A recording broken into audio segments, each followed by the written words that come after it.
Hello viewers, my name is Margaret Tandekwide. I'm a skills expert at Uganda Hair and Beauty Alliance. I'm happy to be with you here. Uganda Hair and Beauty Alliance is an organization that brings together the hair and beauty industry, now known as the wellness sector in Uganda and worldwide. We are a member of many organizations outside there. One of them is the International Federation of Cosmetic Chemists, so that we know exactly what we put on our skins and what is involved in the beauty products. My role at Uganda Hair and Beauty Alliance is put together services and education for young people so that they can know exactly what they are doing in their sectors in the wellness industry. Now, the youth, many times, they are the most unemployed group. Now, one of the things that we are looking at the youth is to empower them. Now, how do you empower them? The first thing empowering youth is education. We must educate them. And we must educate them in the right way. The government has done it, but not to all. Now, we have pockets of people who don't know what they are doing. Now, in education is quite wide. We must target exactly how do we want these people to know. How do we empower them? Now, as we educate, like I said, I'm the skills expert. You educate them in what they are interested in. As human beings, we all have different interests, but we must know exactly where to start when you are empowering the youth, because they are young, they are energetic, they are willing to learn, and they are willing to innovate. But how are we training them? Vocational training, what we call is skills, is practical work. You must get them at that practical one. When you are teaching somebody practical, it's the eye-hand coordination. They have to use what they have physically to get themselves to another level. Now, when you teach skills, skills come with different things. Skills come with entrepreneurship. In entrepreneurship, what are you actually focusing on? You are focusing on if this person is willing to learn. Is this person going to earn from it? Is it a lifetime skill? Now, if it's a lifetime skill, what will this person be in 3 years? And then you take what it takes to build that holistic person. In 3 years, he's going to be what he wants to be. We actually assess these young people and know exactly what they have worked, what they've done. Is the practical work actually what they learned? Were they taught properly? DIT now has gone into UVTAB. When we do assessment, who is assessing who? Do we have people trained to assess? And if they have been assessors, have they been certified?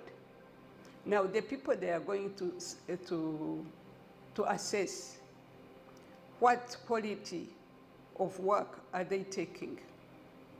We need to know who are the assessors, who have assessed the assessors, and whom they are going to assess. Then who are the teachers? Have they been trained?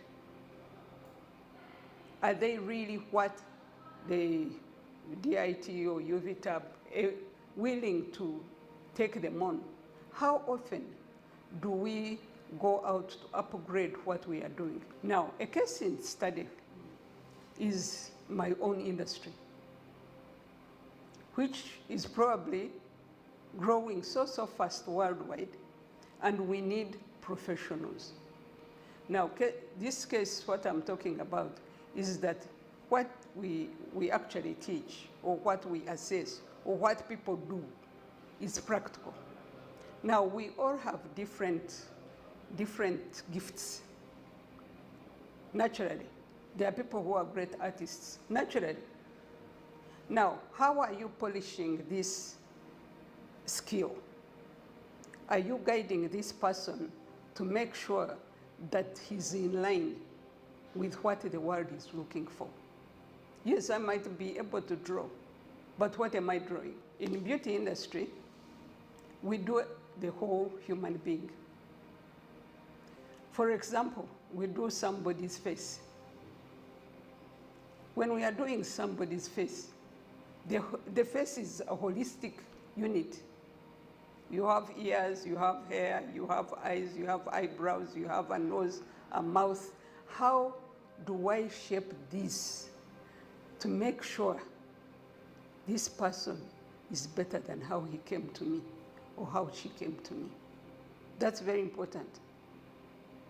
So the minute the person knows this is a long face, how am I supposed to make it more proportional? You must know, because you are taught to know that. Now, as I'm seated here where the light is, there are parts of my face that the light can't see. Now, we make sure we organize that face, that these dark places come into light. And what do? We shade them lighter than the rest of the body, the rest of the face. I, for one, who's been in the industry for donkey years, we try to train the people we work with. Some time back, I was training for DIT.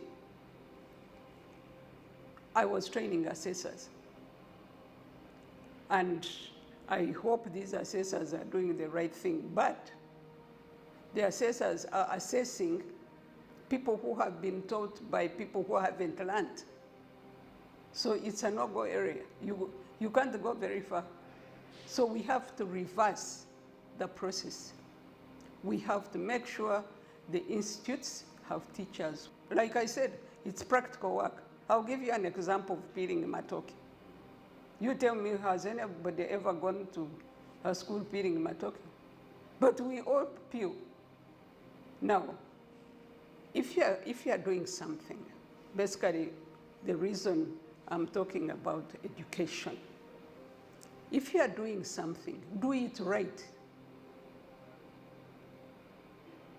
I've seen people, I for one, it took me a long time to peel. You cut your hands, you cut the matoke, you mess up everything. But as you go ahead, this is practical. The more you do it, I'll give you an example of shampooing hair. Before you touch a client, a paying client, you must have shampooed 52 times. And if I'm assessing you, I will know the position you are standing, the position you are handling the client, the position you are moving your hands.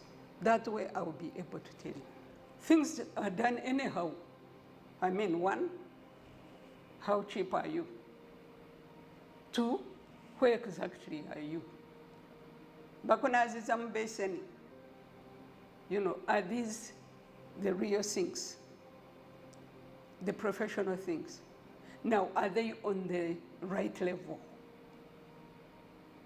Now, are you sitting right? For every service that is taught, or each education system that you have, the practicality of it, it has safety rules. Now, we have in hair and beauty, we have health and safety regulations. And I'm sure not many people know what they are. Because one, we must be certified by City Council to have a safety license. Do you have running water? Are you picking water from a bucket? Is the bucket washed? No, the list is long. That was my best breakthrough as far as health and safety is concerned in the workplace, especially in the hair and beauty industry. You get to salons, This is COVID, in the middle of the COVID epidemic. I moved from here to Mukono, to Jinja, to Iganga, to Mbale, to Tororo, to Lira, to Gulu, to Masindi, Hoima, and back. And my findings were really interesting. There was no mask worn in these salons. There was absolutely no label on the salon, like wear a mask, have a sanitizer. No sanitizer in these salons. And people were in, and they were being worked on.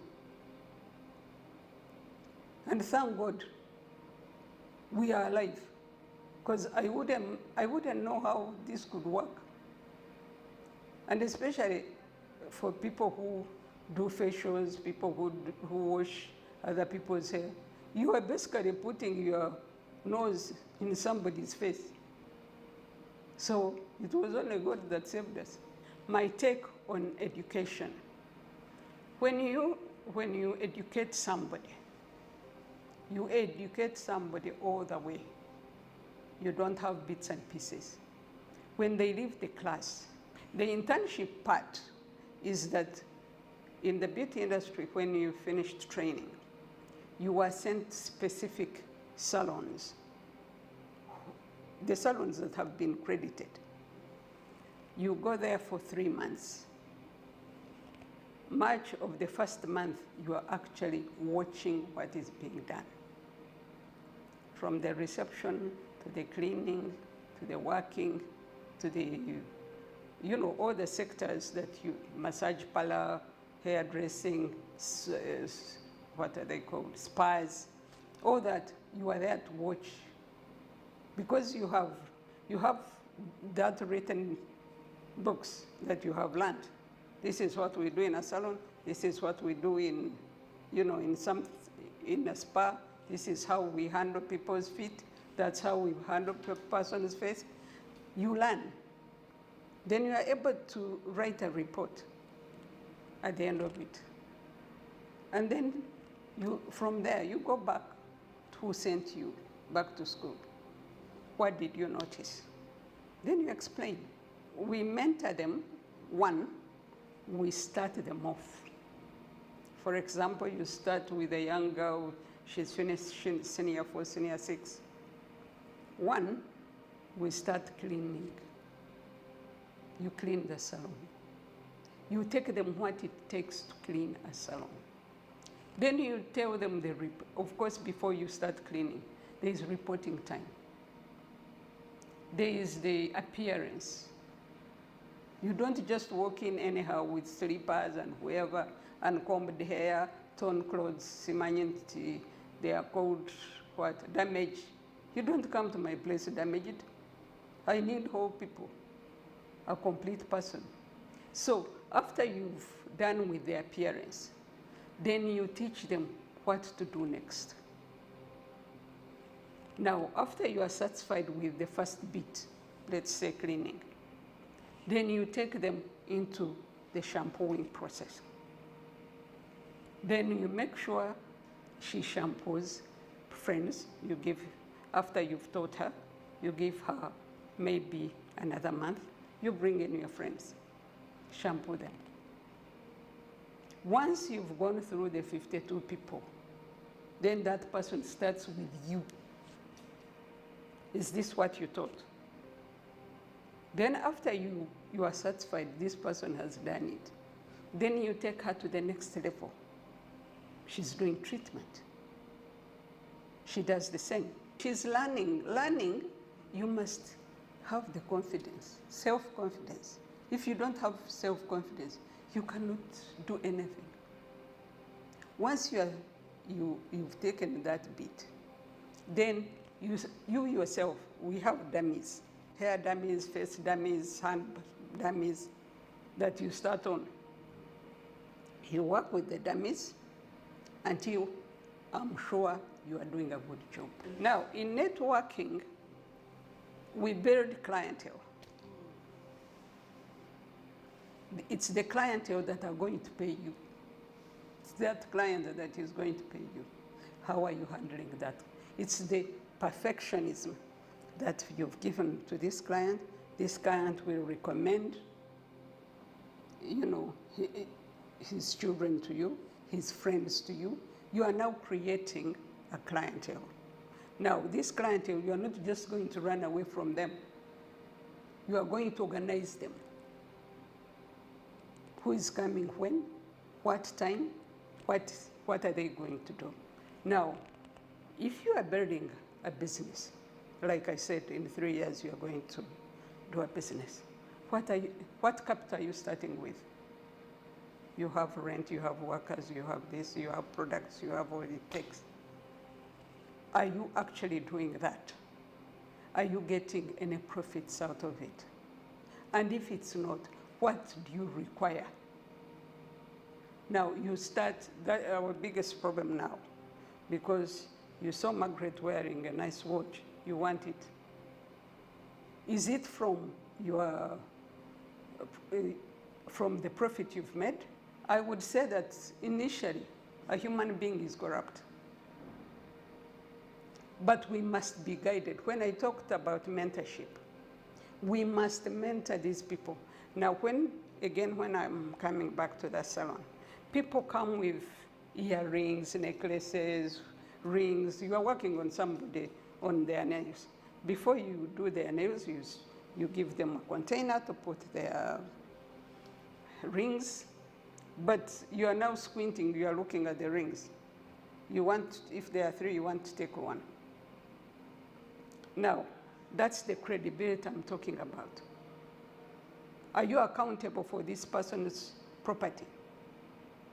By the time the person is done, maybe she was doing hair, she got distracted, and you pick 1 ring. Or she had her bag there, and you are putting your hand into her bag and you are pinching some money. Now, that's what we have lost. That's where we must go back. I'll go back to education. Now, who is training who? How are we emphasizing the credibility part? What is it? When I was growing up, definitely these were cardinal sins. You cannot steal. Yeah? You cannot do ABCD. That GZ must go back. There must be the human rules. You are not a cat. You are not a cow. Even the cow knows where to eat grass from. You will never see it eat dust. But we have mixed up things. I'll give you an example of social media. Social media is a new thing. It has come to either mess us up or look at the hate speeches on social media. Are we that comfortable that all we can do is spend my 3 hours? Hey, you know, I'm sorry, but this kind of freedom should be guided. We are all individuals. At the end of the day, we want food, shelter, and space. Now, all that you have, and actually God has given us our wonderful wealth. One time an Englishman says, Uganda is so fertile that even a common cold grows. So when we have all this kind of freedom, freedom should be guided. Every human being has a fear sense. Now, we all fear something. Much of what I'm saying is we all fear God. Nobody has ever seen God. But we know there is a God somewhere. But in this, that guides you. You can't do this, God is looking at you. You want to treat somebody well because it's a God's creation. So in all this, there must be a guiding angel. And that guiding angel is within you. So make the best of it. Like I told you with this social media bit. There is so much we can do with social media. One of them is marketing. You market your talent through social media. My last message to Ugandans is very simple. Let's take a few steps back. You see, in manufacturing, let me put it that way, we used to make balls, playing balls, out of banana fibers. But as you grow older, as you practice making this, it's solid, it can bounce, it can last. Yeah? Now, whatever we are doing, why am I saying let's take a few steps back? What do we have? Where do we come from? You cannot go somewhere unless you know where you are coming from. Because right now we are totally lost. Our youth is totally lost. We don't have mentors. What I'm trying to tell you is that let's take a few steps back. Let's start guiding our youth intentionally. Let's, put guidelines. If you go beyond these guidelines, these are the consequences. And beyond that, we'll build a better system and a better country and a better future. Thank you so much. My numbers are 0772 504 999, 0704 02 1199, 0792 444 868. I say all this for God and my country. I love you. Please do the same. Thank you.